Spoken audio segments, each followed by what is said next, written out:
Onwards, we're getting ready for a live performance from top band ASF, who've written the music for the new space game, Inferno. Looks cold out there, doesn't it? I suppose that's because it is. Our main review this week is the long-awaited Super Bomberman 2 on the SNES.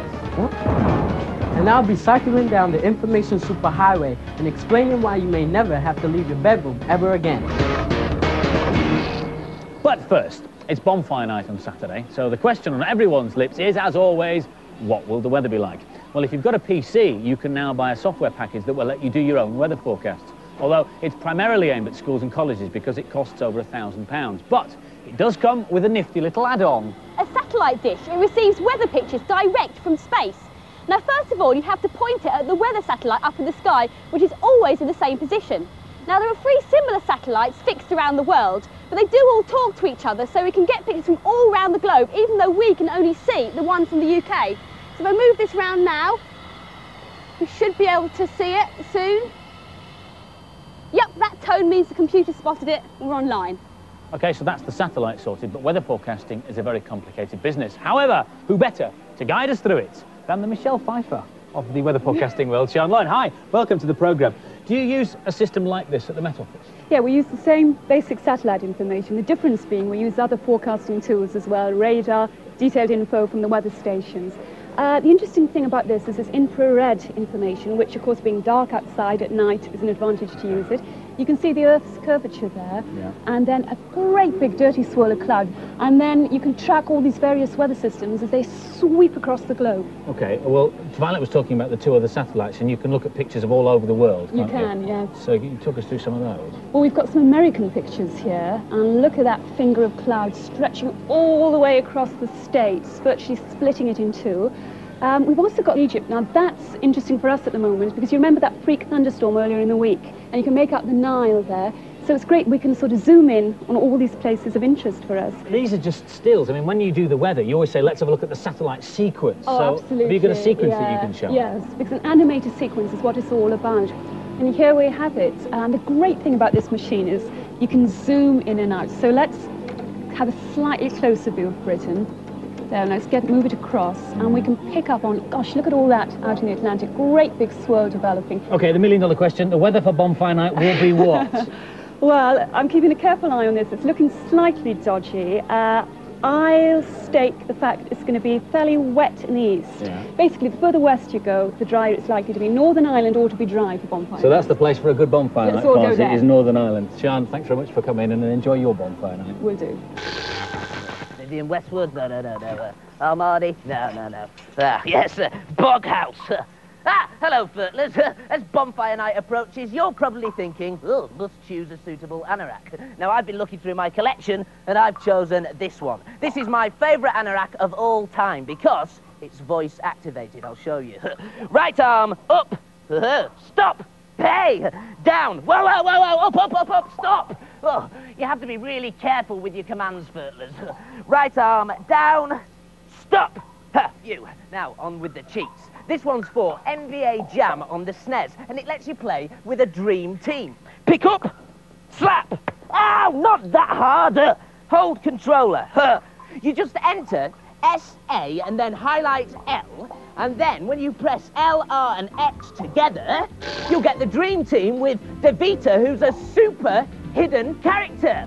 And he'll pump up the game like crazy. Whoa, not you! Whoa, down! Oh. It's freezing out there. Still, a wise decision not to borrow one of Nam's anoraks. Our main review this week is Super Bomberman, which explodes onto the SNES next week, just missing bonfire night. As with the original, the aim of the game is to beat the baddies, collect power-ups and make it to the exit. Oh, and watch out for those bombs. Oops, too late. It's most fun played with up to 3 friends on a multi-tap, and if you play in battle mode, you get colour-coordinated bombs to match your outfits. Lovely. Here's Aisha.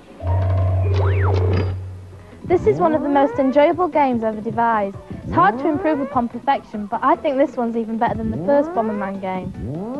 This level's really interesting as you can light a furnace which lights the track and kills the enemies easier. It's a lot bigger than the first game as the screen scrolls on many levels. It's also a lot harder. This is the battle mode, which is really the main point of Super Bomberman, as you can play against your friends. It's really sociable. You need really fast reactions for this level though, as you change your speed by running over the circles.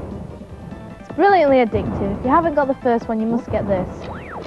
The beauty of this game is you can just pick it up and play, and you'll never get bored of it because no two games are the same. Everyone loves the Bomberman games. They're fast, colourful and brilliant fun to play. And the scores for Super Bomberman 2, both the boys and the girls gave it an explosive 4 out of 5. Super Bomberman 2, a great game, and had it been an original, it would have got 5 out of 5. But because it's a sequel, our panel decided to mark it down by 1 and give it 4 out of 5. If you disagree, you're very welcome to drop us a line and let us know what you think. In fact, we're always happy to receive your letters about the programme. And this year, apart from the regular mail, we've also been receiving electronic mail. We're on the CompuServe system, and like all mailing systems, we have an address. Ours is really catchy. It goes as follows: 1000302.1207 @ CompuServe.com. And our PC has got a modem built in. Now, a modem is the bit of kit that allows you to send and receive characters down the telephone line. I'm live on the system at the moment, and I've just been calling up some of the letters that we received recently. This has come from Pete Davidson, who writes, "Hi, we're just writing to say how much we enjoy Bad Influence. We think it's 100 times better than Games Master. Keep making it as good as you are doing so. All the best." Pete Davidson and Mike Airy, thank you for that, guys. You don't have to use this system for just mail, though. You can access whole libraries of information. You can book theatre tickets, airline tickets, holidays. You can even chat to people live all the way around the world. In fact, as Z right now reports from America, the so-called information superhighway is eventually going to affect us all. The latest buzz phrase over here is the information superhighway. It's nothing to do with traffic signals and freeway madness. It's the idea that every citizen will one day have access to a massive electronic data bank. It brings together 3 bits of existing technology and uses the plus points of them all. First, the TV. A lot of American homes are on cable, and the cable network can handle massive amounts of data, hundreds of TV channels. But you can't talk back to the TV. It's a one-way street. Next, the telephone. The plus point of the telephone is that it's two-way. Messages can come into the house and go out from the house, but the telephone wires can only cope with a very small amount of information. And finally, the computer. The computer is a very powerful way to store and organize information. Bring them all together, and you've got yourself the beginnings of the information superhighway. It means that you'll never have to leave your bedroom ever again. You'll have access to information on any subject under the sun. All sorts of services will be on offer, including home shopping. This is a system called In the Bag, and it's a virtual shopping mall. You can go into any virtual shop that you fancy. Once inside, you can select goods using a data glove and find out prices and other information. And to buy something, you simply drop it into your virtual shopping bag. Thank you. Your credit card has been charged. Another vital service is called video on demand. Just like a video you get from the shop, you can fast forward, rewind, and pause at will. And best of all, you don't have to stop watching the vid to order some pizza to go with it. The system relies on massive supercomputers called digital video servers. They can store hundreds of videos and read them out independently to thousands of TVs. All right, that was quick.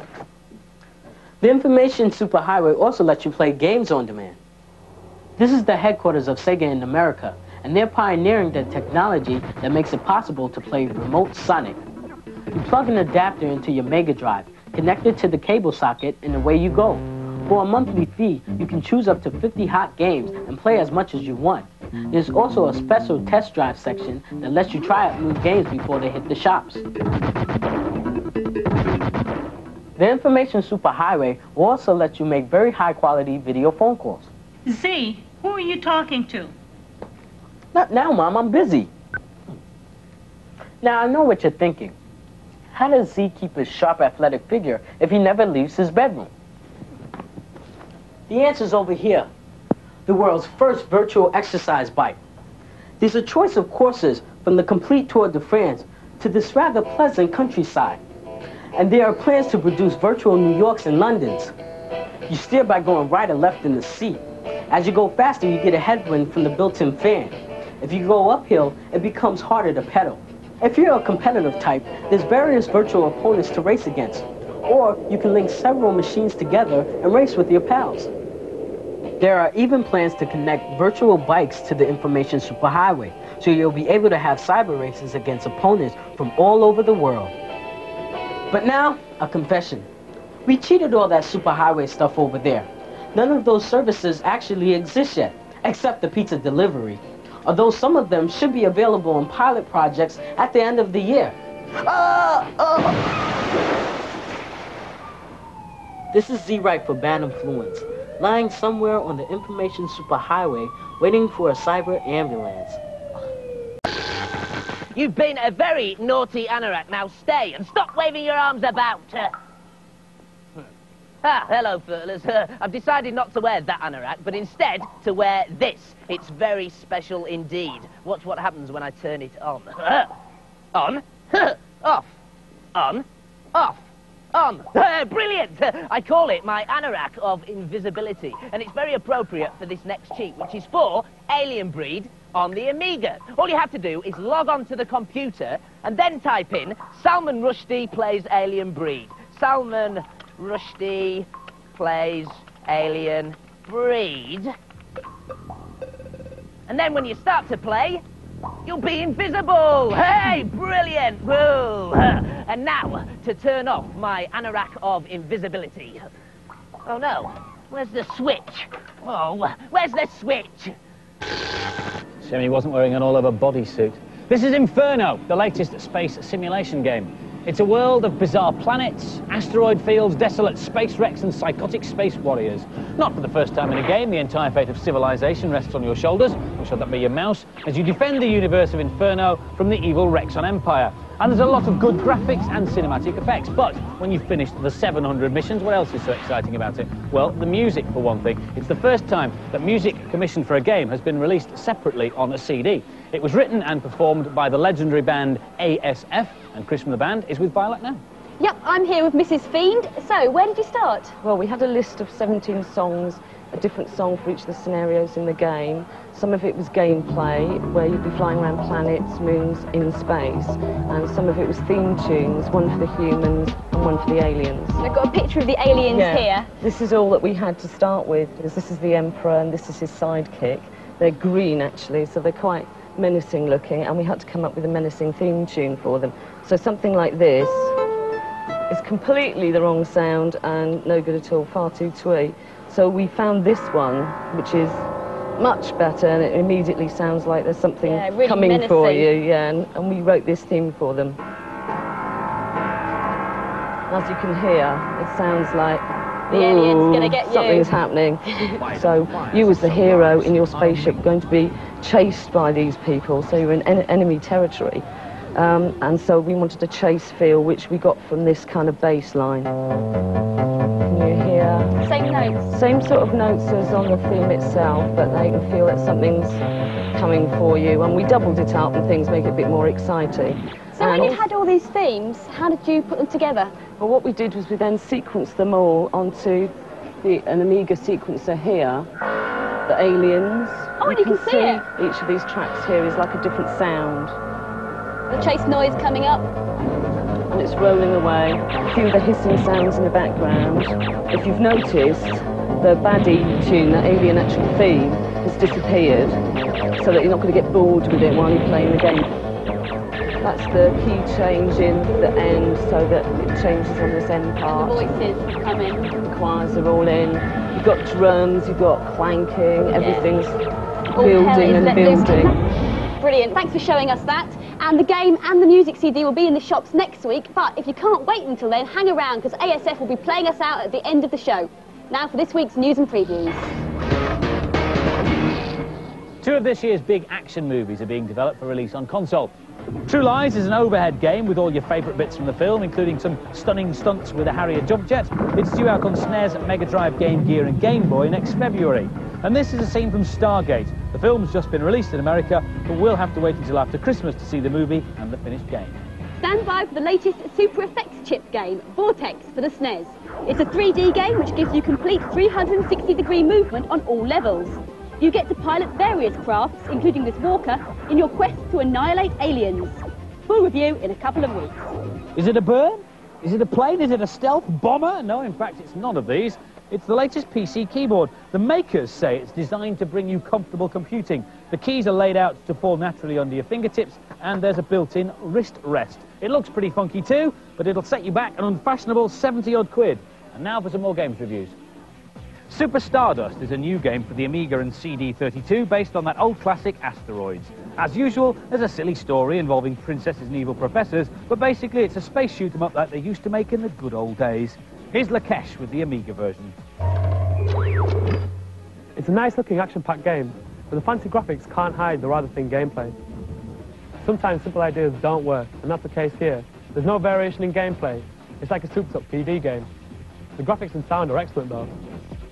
There are 4 tunnel sequences, and although they look spectacular, they're a real dog to play. How could you have avoided that? You may have picked up many lives over the past few levels, but you'll lose them all here. There's nothing really wrong with the game, but again, there's nothing really special about it. If you want to reminisce over the old days, go out and buy a public domain game for £1. I think this is really stupid. You just shoot rocks. You shoot big rocks and little rocks, and it gets really tedious. I really like this.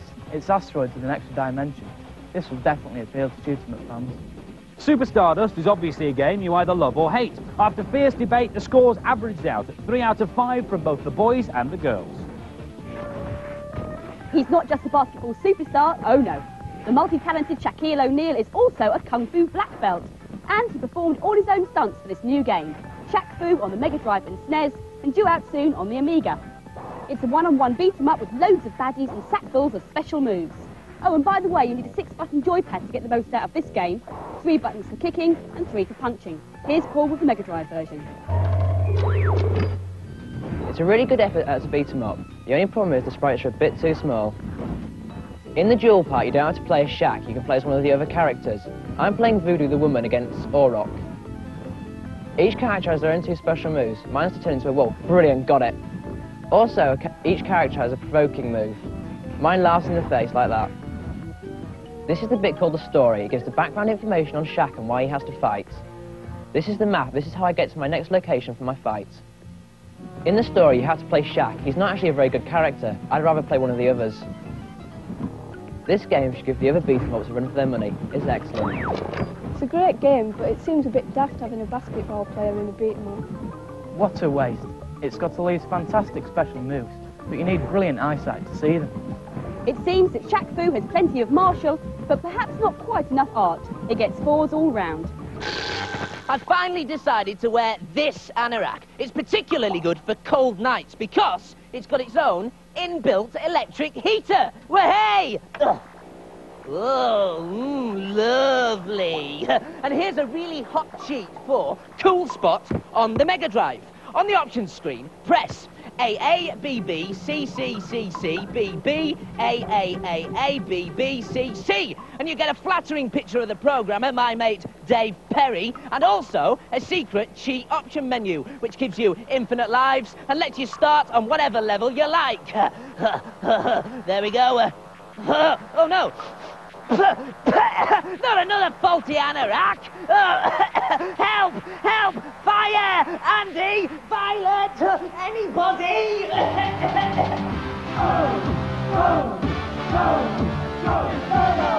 Last week's competition prize was a Mega Drive and a game of Dynamite Teddy. We asked you, who invented dynamite? The answer was Alfred Nobel, who also lent his name to the Nobel Prize. We had nearly 10,000 entries, but the lucky winner was Katie Wymark from London. Well done. 10 runners-up get Bad Influence Best and Sleep T-shirts. This week's competition prize is a SNES with Super Bomberman 2, and the question is, in which country were fireworks originally invented? Which country were fireworks originally invented? Phone in your answer on 0891 555 999, 0891 555 999. Call will cost you no more than 25p. The line's stay up to midnight on Monday. And as ever, get permission from whoever pays the phone bill before you dial. That's it for this week. Hope you enjoyed the programme. See you next week. Have a happy and safe bonfire night. Bye!